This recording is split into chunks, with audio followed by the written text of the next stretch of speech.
So he puts this tweet out and says, I'm just gone over 2 million quid, ask me any question. And I ask him, I say, well, how did you build those processes and turn it into a habit? Because you can download that checklist. Like, he's given away what he does and then go execute it. But the hard bit seems to be the habit. And it got me thinking, like, well, there's kind of two modes of operating, which is figure out how to do a thing and then go do it. So you've figured out how to run ads really effectively and make money. It's like, well, just turn the handle, keep doing that thing. But then in my head, the other thing is, well, it's the 80-20 rule. It's, let's say you're on a bicycle and you go, well, I'll just keep turning the pedals. I'll get there eventually. Versus you go, I'm just going to park this bicycle. I'm going to stop moving forward and I'm going to transition into this car over here. And maybe I've got to go build the car first. But then once you're in the car, you can go much faster and much further. And so this is where my head was at. And then listening to you speak, what I realized is actually the problem is that internally got this crisis of, am I making the right decision? Should I just be on the bicycle and keep pedaling? Or do you stop for a minute?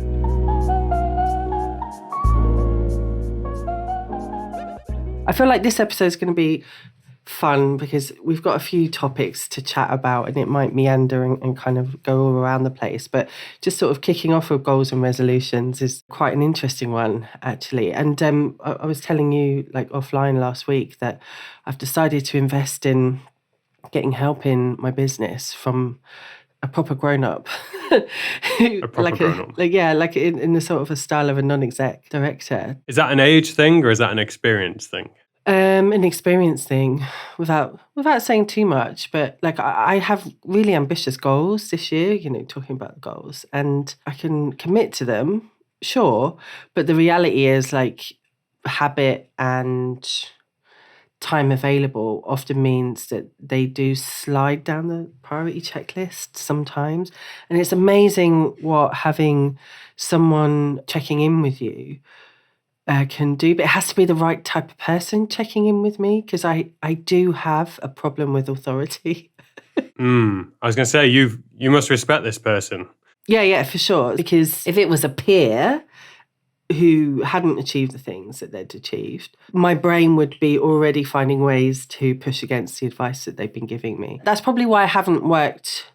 Like, I'm a great member of a mastermind because I'm really good at giving you advice, but I will not take on advice very well if I can challenge it logically. I've always had a problem with authority, like in a nice, polite way, but like teachers and university lecturers and old bosses and stuff, I would definitely struggle with that. You've really got to believe it, I guess is what you're saying. You won't just accept it as fact. It's like, no, go convince me and then I'll get behind it. So what makes this guy or gal or person different? Why them? They've already sold an agency, so... Can we ask figures? How much? Like millions, yeah. So... How long did it take them? Like long enough, like 5+ years. But having been in a situation in the past where we were looking to sell our agency for quite a lot of cash, I understand like the work needed to do that.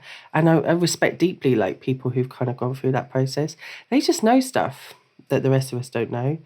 And I do have an ambition to sell this business, but I haven't sold a business before, haven't worked in an agency that was sold. They ended up being, going through those processes without me being part of that. And there's just a lot of things I don't know. Also, as well, this problem with authority thing means that, I will park something in my inbox and come back to it later. But if I've got someone telling me, if you don't do this now, you're going to sacrifice the growth of your business, I'm going to listen to them. So yeah, kind of like a doctor saying, hey. 100%. Yeah, exactly like that. Like, I wouldn't question a doctor's knowledge, right? So even though I've sat next to a doctor who went and Googled stuff, but they know what to Google. They know how to Google it.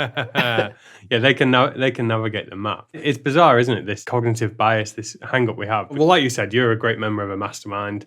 I really resonate. I think part of being an entrepreneur is you've got to be a bit of a pain, but with really good intentions. And you can know all the right things to do, but the number one challenge is the confidence, the consistency, the ability to do that. And it's like we both know what it would take to get abs if that was the desired effect. We both know what it takes to grow this business, but doing it's something different. Whereas, I don't know, like say your dog gets sick or your cat, you've got cats, haven't you? Say your cats get sick and the dentist says, you've got to give them 0.45 milliliters of this special thing on the 13th minute of every hour, 24 hours. You'd be like, there, doing it. I'm going to do it. And you would do it for someone else. It's kind of that, but you wouldn't do that for yourself. It's that external requirement somehow. It must be baked into our DNA. And I think I was reading a tweet online this week where someone had said the kind of leveling up in a business is having a business partner.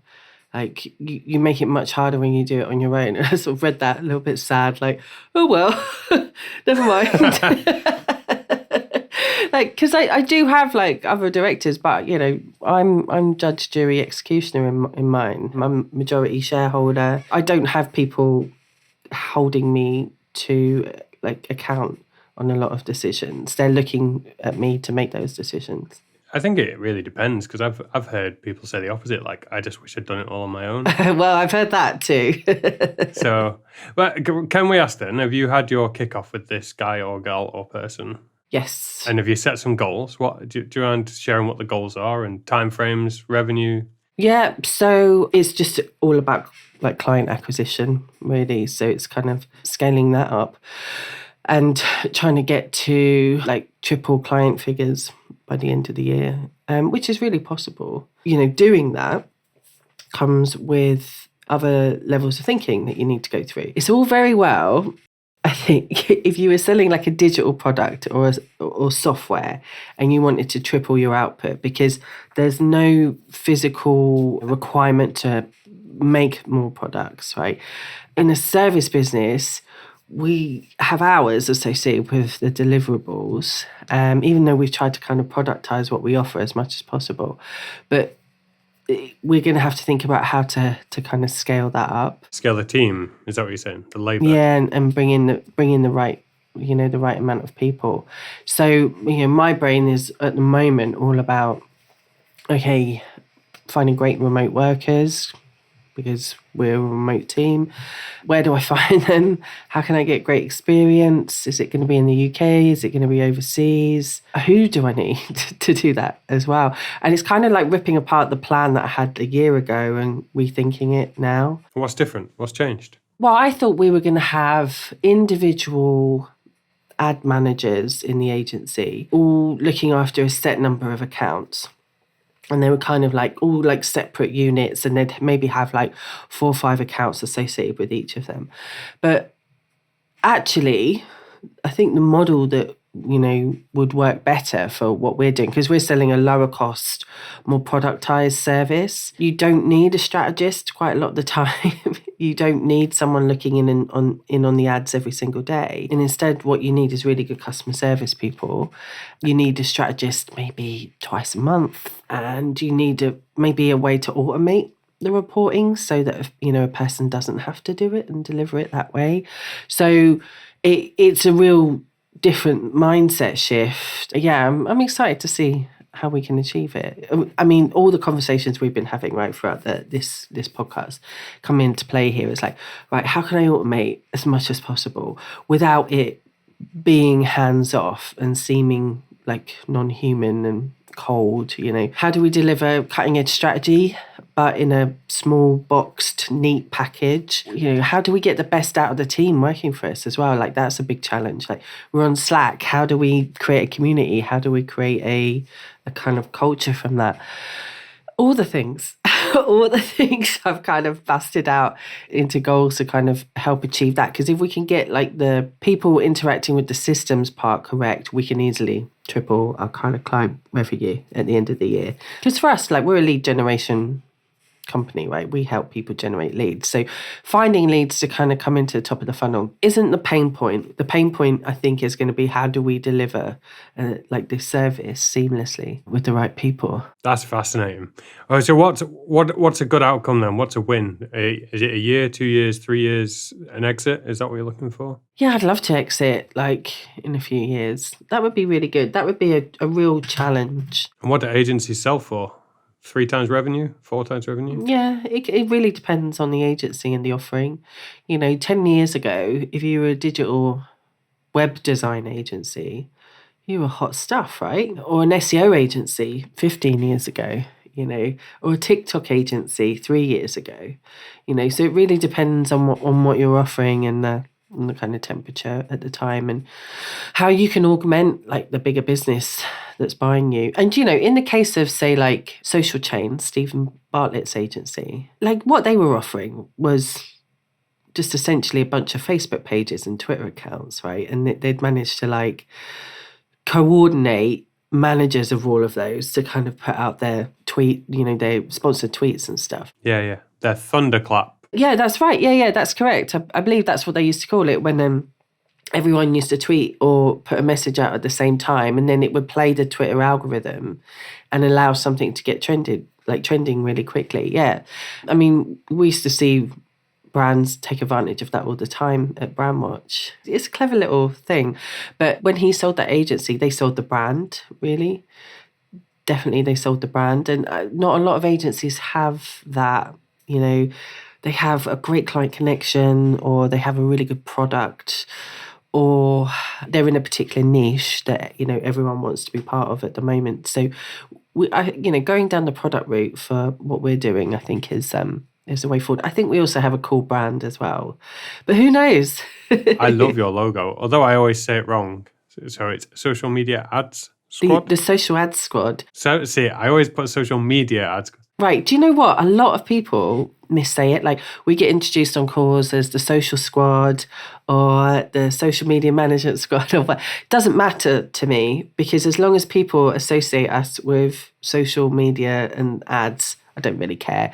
I see the lips. I can see it in my mind's eye. The big lips. Yeah, the big, were they pink? I'd like the sparkly. It's awesome.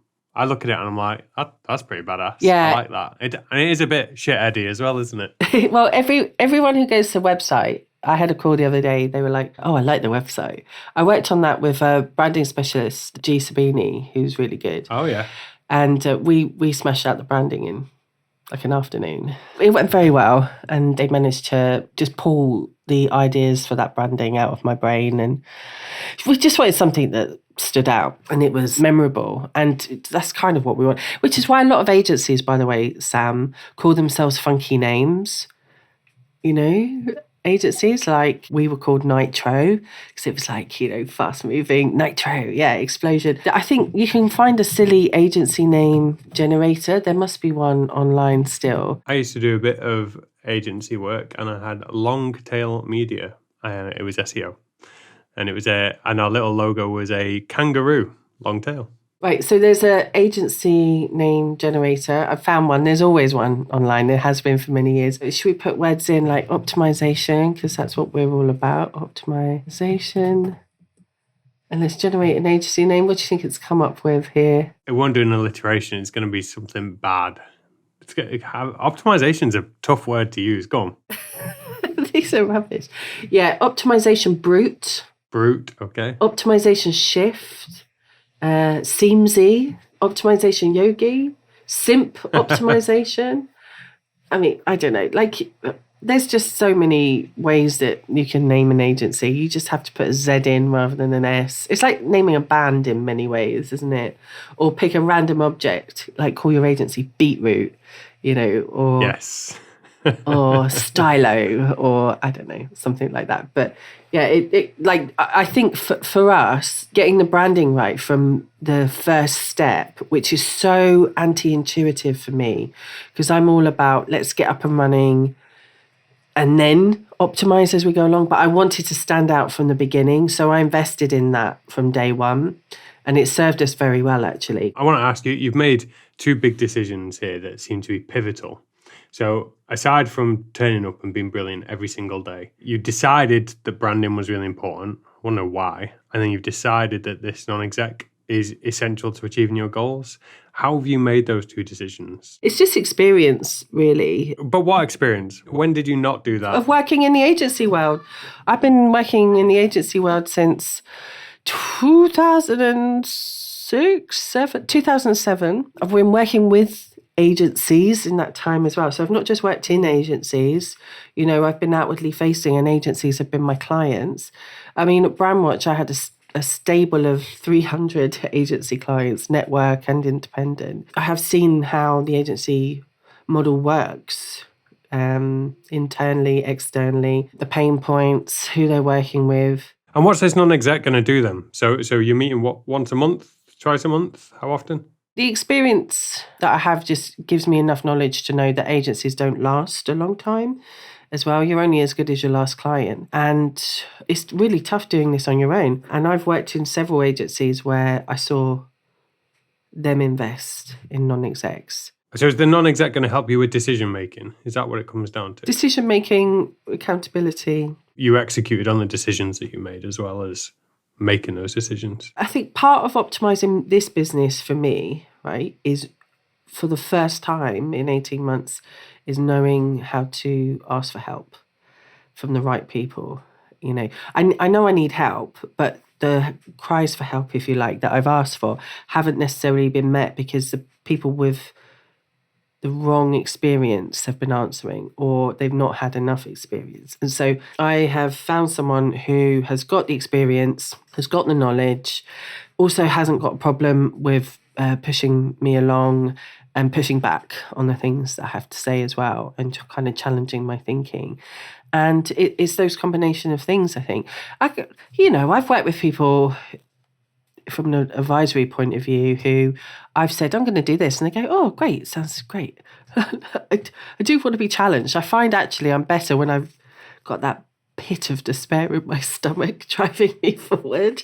That away motivation, that pain's quite a motivator. Yeah, again, sales, it's going back to the sales approach. Yeah, it's an exciting time, and I could coast along and this could be a hobby business, but I do want to scale this up enough so I can take some time off. That's my goal. I want to be able to step away from the business for a week here and a week there and kind of have it looked after. So I can't do that on my own. Watch this space. I feel very vulnerable talking about all of you, just by the way. Oh, really? Yeah. Oh, it's all right. We've only shared it with all our listeners as well. I feel very, very vulnerable about it because we're talking about me and what I'm doing, and, asking for help and showing that I'm doing improvements. I grapple with thinking people think, sure, she doesn't know what she's talking about. But, I hope by being open and transparent here and saying no matter what level you're at, I feel like it's really important to go and get help from the right people, mentors, advisors, groups. Yeah. Oh my God. I kind of actually, so usually we do a bit of prep for the pod and we say, okay, we're going to talk about this thing, and we try and swap up and whatever. This week, because there's a lot going on, we didn't really do that. We both kind of came with some stuff, but it actually is exactly along the same lines as I was waffling on with this quite conceptual saying, I want to talk about consistency versus brilliance coming into the pod, but basically, you're saying, so, well, what's a listener going to get from that? And I was going, well, kind of can teach them maybe some stuff. I've been in a very similar place, or I am in a similar place, same place probably, which is, am I making the right decision here for the goals that I am approaching? Because I'm an engineer, I'm thinking in the process space, not the outcome space. Must have a system. System. Where's my checklist? I can't move forward. And in my mind, there's these two approaches, there's these two boxes that you could live in. It's well, every day just turn up and follow this checklist. And I mentioned this Justin Welsh tweet. Justin Welsh is a solopreneur online. He's got a digital product for sale. He's just crossed $2 million of sales. What product has he got for sale? He sells a content operating system and a LinkedIn operating system and a Twitter operating system. And basically, these systems are okay, this is how I come up with ideas. This is how I catalog all those ideas in Notion. This is how I turn those ideas into content. This is how I schedule it. This is how I automate as much of that as possible. This is what my calendar looks like. And it's basically a set of processes and activities that he follows. And that's how he's grown his business. And the guy, I want to say previously he was in venture capital, might be getting that wrong, but now he's doing about $5 million a year as a solo business owner with a VA, smashing it. So he puts this tweet out and says, I'm just gone over 2 million quid, ask me any question. And I ask him, I say, well, how did you build those processes and turn it into a habit? Because you can download that checklist. Like, he's given away what he does and then go execute it. But the hard bit seems to be the habit. And it got me thinking, like, well, there's kind of two modes of operating, which is figure out how to do a thing and then go do it. So you've figured out how to run ads really effectively and make money. It's like, well, just turn the handle, keep doing that thing. But then in my head, the other thing is, well, it's the 80-20 rule. It's, let's say you're on a bicycle and you go, well, I'll just keep turning the pedals. I'll get there eventually. Versus you go, I'm just going to park this bicycle. I'm going to stop moving forward and I'm going to transition into this car over here. And maybe I've got to go build the car first. But then once you're in the car, you can go much faster and much further. And so this is where my head was at. And then listening to you speak, what I realized is actually the problem is that internally got this crisis of, am I making the right decision? Should I just be on the bicycle and keep pedaling? Or do you stop for a minute? Yeah, well, here's the thing. Like, when you work on your own, that's something you just constantly grapple with, I think. Are you making the right decision? And, I have a very forward-thinking approach to that, which is, well, if it breaks, and we'll start again. I've got no problem with making mistakes or screwing up, and I learn from those, and I kind of carry on and improve. But there are some decisions that, we can make in our business that can break that business and you can't repair it, right? So I kind of get that reservation. That said, though, like, finding a mentor or an organisation to help you, or a peer group or whatever, does really help. But finding the right mentor or and this is what I say, there's a fine line, right, between as well getting help with making a decision and then outsourcing the decision making. Yes. It's really interesting. Just having worked with the people I've worked with over the years, like, decision making often gets upwardly delegated because subordinates, that's wrong, you know what I mean by that word, but it's just the right word to use in this situation. People are people, they're not just subordinates. But subordinates not wanting to make the incorrect decision, so they put that up higher so that their job role respect isn't diminished in any way, shape or form, to someone who perhaps has got more experience or being paid more to make those decisions. And I get upward delegation, I really do, but sort of sideways delegation where you want someone else to make decisions for your business that you could probably make yourself. I do believe, rant alert coming, right? I do believe that the one thing that's missing in a lot of the world at the moment is people who are really good decision makers. And I know this as a decision maker, right? Who has, I've taken a lot of blows, taps on the jaw, if you like, in my career over the years, because I have stepped up and been the decision maker. So I've been the one who's had to fire people. I've been the one who's had to break bad news. I've been the one that's had to deal with screaming clients. I've been the one who's had to choose what direction a business goes down, and it's not, or a client's strategy or the pathway of an employee, and it's not been the right one, and have them coming back saying it didn't work.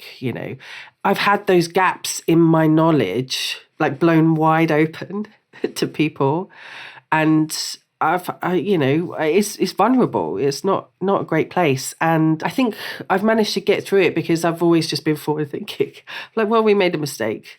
And I'm quite stoic. So I'm like, well, we made a mistake. There's not much we could do about it.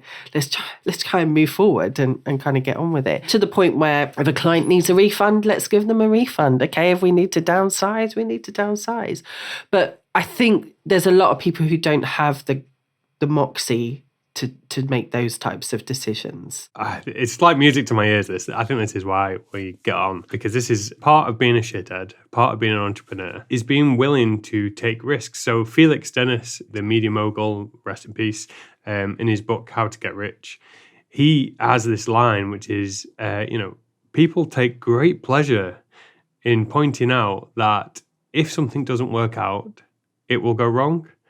And he says, but they never do it as effectively and as succinctly as that. It's usually like a lot of fannying around, a lot of moving around a point versus, well, let's just make a decision. with the best information we have and execute, move forward. And that's part of being an entrepreneur, is being willing to, just play the game and lose. And I think it kills a lot of people to begin with. When you begin, you see two modes of entrepreneur. One that falls on their face several times and gets demotivated. And then another, not to say these are the only options, but then the other that just gets a lucky break and like, oh, well, this is easy, and a false sense of security. Yeah, but like define fall on your face, right? Because a lot of like really new entrepreneurs I've encountered in the online space in particular, they see a failure as, oh, I've posted once on social media this week and no one bought from me. Oh, I'm so devastated. But yeah, I mean, but like we said at the beginning, how you do anything is how you do everything. And there are a lot of people that I think the reason employment is more attractive and entrepreneurship less attractive is because those failures, however big or small, internally, the emotions that are felt register the same versus someone who is really well practiced. It's like, oh, lost £1 million. Ooh. And that's the same as the social media post that didn't take off. Like, I think for some people, they're the same. And they're not, clearly, like, No, they are not. Magnitude. But I'm right there with you. Like, a lack of balls, which is totally politically incorrect to say, but that's what's kind of missing. Like, that's that oomph to go make that decision. And I was thinking about us with this podcast. We went back and forth over the phone because you were looking at the data and saying audio is going really well. We wanted it to be YouTube first, but YouTube's just not going as well. And I was fanning around going, well, maybe we do it better. But truth is, I just don't know and haven't got the knowledge to make that decision. And you own that decision. We're like, well, the data says this, and you can have so much data in your business, but there's still like an unknown, with a whole bunch of things that you might need to make. What I was driving towards is going back to the, sit on a bike or get in a car analogy. Do we just, YouTube's kind of happening, just keep pedaling? Or do we go, well, this mode of transport isn't going to get us where we want to go.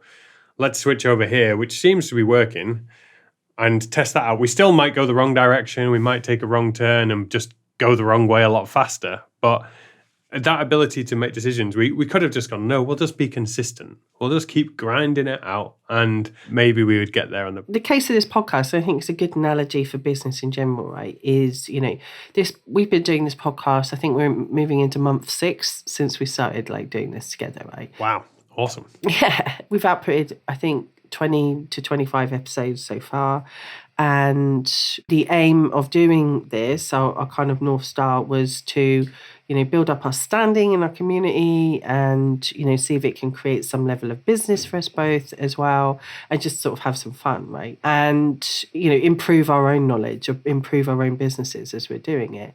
And I feel like that's achieved its goal for quite low cost, And if we want to scale that in any way or kind of improve that and reach more people and help more people and get that network effect on our businesses, then we probably need to start looking at the data and seeing what episodes resonated with what people at what time, and like start to dial into that a little bit. With any business, relating this to my analogy, is you'd look at your products and your services and think, okay, well, who are we being bought by? How are they buying? Where are they buying? It seems to product X is selling more than, product Y. Okay, well, let's go all in on product X. I mean, it just sort of kind of makes sense. So we could carry on doing this along the kind of same veins for another year, or we could dial into the fact that with this podcast, people listen more than they watch us on YouTube, right? And the conversations about this podcast happen more on LinkedIn and Twitter than they do anywhere else, and the types of content people really resonate with are episodes about... I didn't know we were more popular on LinkedIn. Yeah, there's always conversations. Yeah, like I'll always see whenever we share on LinkedIn, like people coming back, like who've commented before going, I really enjoyed this episode. Yeah, that's interesting. I should put some link tracking on the Twitter stuff. Yeah. And, episodes about, business system stuff and tools like resonates a lot more with the audience than the kind of like broader stuff as well. Although the occasional broad episode, like can we make $1 million in 2023, Like people love that because it was the right thing to say at the right time. Anything that's topical as well works really well. So we should probably like look to having like a shorter recording window and like being able to comment on like things that are happening out there in the world. But again, taking this podcast as an analogy for business, like how long do you go before you decide, that you kind of need to make that pivot? And bringing it back to why I've asked for help in my agency is I could go the rest of this year and see what happens. Actually, like I want some like known structure, like I want some predictability. Take a winning coach that's got a team to a final, bring them in, say, hey, tell me the game plan. Yeah. Might not have all the skills of the winning team, but hey, I can follow the game plan. Totally. Like I do think you should try in any business to go as long as you can with the knowledge that you've got and the resources that you've got. But when you hit that point where you just know you need help, go and seek it out. For me, it was 18 months, basically. For this podcast, we're kind of getting sort of 6-7 months in and going, right, well, let's kind of scale. Yeah, do you think we should go find the winning coach for the podcast? Who would that be? Well, there's some really good people out there. But yeah, like, I think that's something to consider and kind of up level. Because, I've worked on podcasts before. I've never had a podcast that's that I've produced that's consistently been in, the top 10. Like that, it's a totally different world, the audio world, and there's people who just live and breathe it. And to kind of pay for access to that knowledge, like potentially could take it to the next level, right? But also, I have a load of things going on this year. The way that we and you have got these new goals for the agency, we don't have the capacity. This is a delegated goal. This is a delegated decision. We are never going to become audio podcast production experts. We would like to think we're going to become decent hosts of podcasts and decent presenters, and that seems to be within our wheelhouse. But the production side, maybe we could do it, but that just isn't our focus. So it seems like we should find that person. Yeah, and I think me going through this process, right, is enabling me in the future at some point to find someone who is so much more knowledgeable than me, better than me at everything, and I could give them money and they could come in and operate my business. I definitely feel too tied to my business from an ego point of view at the moment to fully let go of that. But I know in order to have a successful business, I need to have, like how when your kids are smarter than you, it doesn't matter. You're like, that's great. I'm so happy. Well, I feel that way. I'm really happy that they're smarter than me and it makes me happy, right? Like that's what I want with people who kind of work on my team as well. Like they kind of look at me like, oh, she doesn't know. I want that. I want that in the same way I used to do that to an old CEO of mine. And he would look at me and go, you go and do the thing you've got to go and do, right? Yeah, you just go fix this. Go, Vicki, go solve this problem. Yeah, I trust you.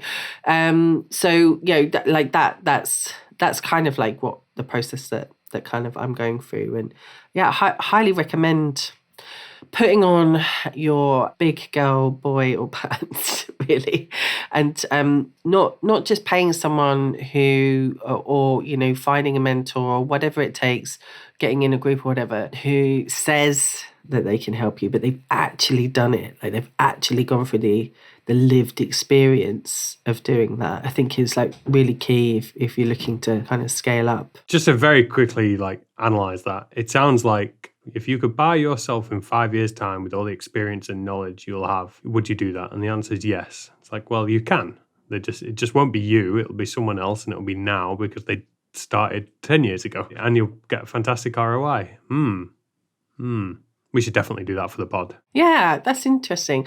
So if you want to scale up, you probably have to admit the limitations of your knowledge, be okay with that as well. Understand when you do genuinely need help with decision making or whether it's just encouragement. Because by the way, I find running a business incredibly lonely. I'm sure a lot of solo entrepreneurs do as well. It's just, it's definitely like an unsaid thing and we need to talk about it more. But because of my personality type as well, I also need to be told Like, I need to be validated when I've made a good decision because I'm a people-pleasing type of personality, right? So I can happily make decisions in a vacuum. But if someone's going, that was a great decision, Vicky, just that one phrase, that will run me for months, right? You and me both. I've told the axe throwing project I'm working on, that's a partnership. And those two guys, when I go, guys, look, we got this really clever bit of tech working, and they go, great job, Sam. And I can tell they go, what the hell? Looks the same as last time. But their message, that's great, Sam. I'm like, oh yeah. That's my petrol, that is. That will run me for months. Please love me. Please tell me. Well, listeners, if you've done anything wonderful this week, well done. Fantastic. Good work. Yeah, put it in the comments. We'll give you the praise. Maybe we could just start a praise club. You've got this, guys. Have you heard what a 15-minute city is? No, this sounds like a hard left. Let's go. What's a 15-minute city? Is it twice as good as the 30-minute city? It's basically a city where amenities such as parks and grocery stores must be accessible through a 15-minute walk or bicycle ride from the person's home. Fantastic. Sounds awesome. Like a village. yeah. A village. What is this village word? So it's meant to improve the standard of living for residents, make things easier for pedestrians and cyclists, and reduce the use of cars, right? I read about the 15-minute city this week because it's hit the news, right? And I thought, this is like a solo entrepreneur's dream, right? Like, I was just talking about the topic of loneliness. And I thought, this would be great that I could just like walk. Like, I'm lucky I do have a park near me and, but if I could go walk to a community rather than having to drive into town like I do at the moment. And, there'd be a nice hub for other business owners to hang out and have coffee and stuff like that. Wouldn't that be lovely? But unfortunately, it's sparked outrage because people don't like 15 minutes. So what's the issue? No, it's got a conspiracy theory attached to it, which is that if you create it, then governments will stop people leaving them. So you'll have to apply to leave your 15-minute city. Oh, like China's social credit system. A little bit like China, yeah. Although that gets a bad rap. I mean, because it is used nefariously a little bit, but a lot of people go, well, no, it's really good actually because I'm a really good citizen and it gives me all the things I want, although we don't know if they're their words. But if you're just talking about the optimized business life, where most of us are who are entrepreneurs, want to work remotely so we can have a balanced life, right? The stats are massive actually on remote working at the moment. I think it's 30% of the UK workforce in 2022 is working remotely at least once a week. So efficient. But again, like, how are we dealing with people not just sat in their offices staring at a wall? Or, like in the case of lockdown, you had young people who are less likely to work remotely, by the way, and I agree with that. I feel like those people need to foster in-person relationships. That's where you meet your future husband, your future wife. It's where you have drinks, coffees. Not that I necessarily agree with the after-work drinking culture anymore, but like it's where you meet people in real life and have food and break bread, Totally with you. I went climbing this weekend with a mate who is head of business banking for a big bank in the UK, and his wife's sister, formerly a PT, got some background in geology, and now she's working for the environmental agency. Anyway, she's remote now, and she's like, it's killing me. I'm sat in the house all day on my own. I used to be in the gym with people, with clients, like chatting. I was like, totally. And we were there hypothesizing that Liverpool's down the road from us. We were saying, we should just get into Liverpool at lunchtime, and go for a climb. Like, that'd be good, just to chat to someone else that isn't your spouse, that isn't your son, daughter, that isn't on Zoom. But isn't this kind of like what we're trying to do? Because I mean, this sounds like the dream, doesn't it? And maybe the economics just don't work, where it's a shared office and there's a barber, hairdresser, gym, small grocery store, like all these amenities. I mean, this is what a town should be, but towns have kind of, the economics don't work the same, I guess. Otherwise, yeah, I think WeWork just still was incredibly overpriced for what it is and what it was. It does look expensive. Yeah, and like even in Brighton, like I think the sort of lowest, like there's a really good co-op working place where you're like this, where everyone's a cat, like has to become the captain Okay. once a quarter, so you have to sort of run things. But they're several £100s a month. I feel like that still prices out. I'm paying £250 a month for my office kitchen, but there's no one else here. I mean, there's other office people here, and we kind of have a chat, but there's no Hub. Yeah, there's no. I'm for everyone on Spotify and who can't see the video. I'm interlocking my fingers. There's no that In a meaningful way. Yeah, like the bond isn't there. There's not a deep relationship, I guess, is what you're looking for, and you get that with your co-workers when you're in an office together. Yeah, and always bring it back to like the optimized business. So much can be communicated when you're in person versus just on a Zoom or in a message, like about human behavior and how people feel about things. And also just chatting with another human about non-work stuff is really important. I'm really learning how to bring that into my own business. I saw the story and got excited, and then was sad to see all of the kind of conspiracy theories come out afterwards. Yeah, the hate, because I feel like we do need to fix this as a problem, and it could be something we discuss longer, because it's not employers saying employees should be in the office 2 out of 5 days. Nah, the autonomy, the decision making, is essential.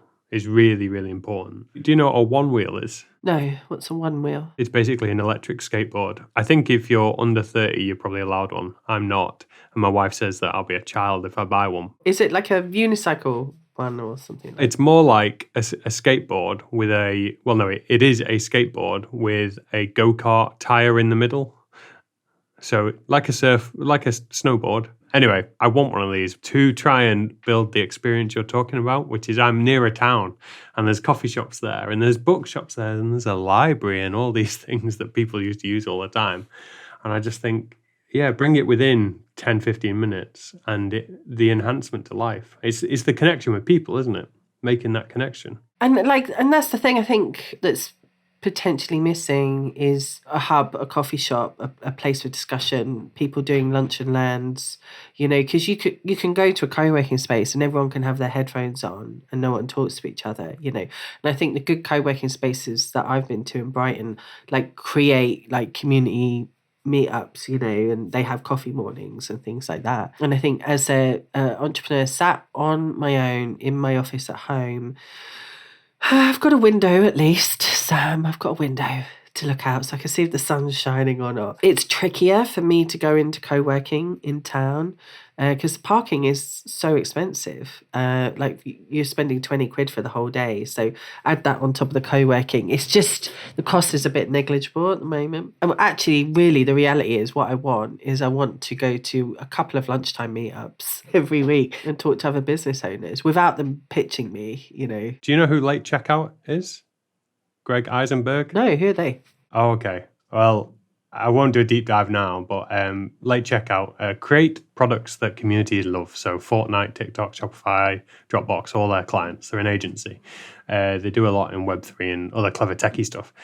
This week, they launched their 100 founding members of Late Checkout Land, building community-based product. Obviously, it's mostly focused around digital, but I'm seeing a lot. Is it in the metaverse? No, it's not at the moment. I mean, some people are experimenting with Web3. At the moment, it's in Slack. I'm a member. I'm a founding member.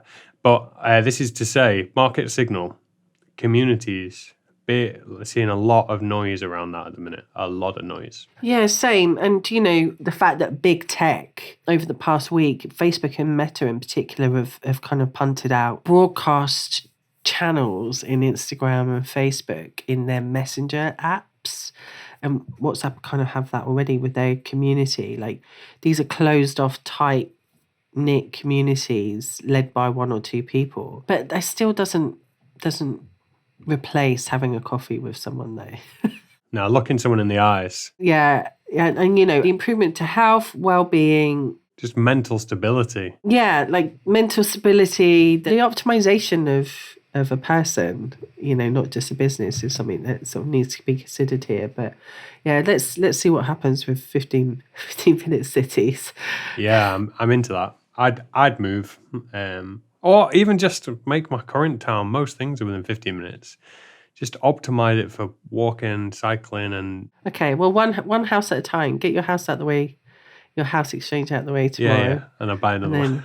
then, and then you can decide. All right, should we wrap up? Yeah, I think so. That was a lovely chat today. I feel that was, for anyone listening, that felt very cathartic today. Might have been a bit self-indulgent of us. I enjoyed it though. Well, people want. I do believe, and I'd love to hear like what people think. Is that sometimes it's worth talking about our own businesses and kind of where we're at as well, because we are living this optimization journey along with everyone else listening. So, if you did enjoy the episode, do make sure that you like and subscribe to us on YouTube. The link's in the show notes because that just helps us get in front of more people.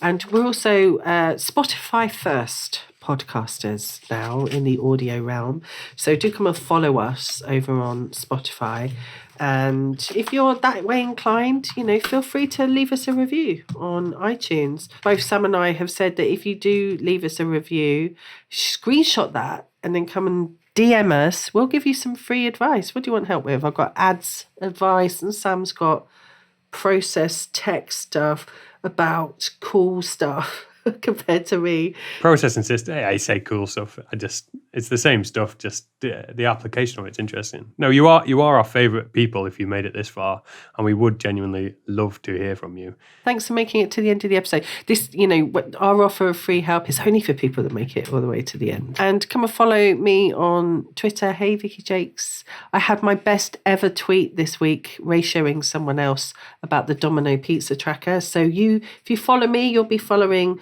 a minor celebrity who went viral on the back of someone else this week. And where can they follow you on Twitter, Sam? Oh, wow. I feel like I need to up my game and start tweeting about Domino's. Twitter is the place. At Jax, that's JAXX_Sam, Jax_Sam. On Twitter, come say hello, drop me a DM, and that's where all the free stuff is. All right, cool. Let's leave it there. Thanks so much. Laters. Bye.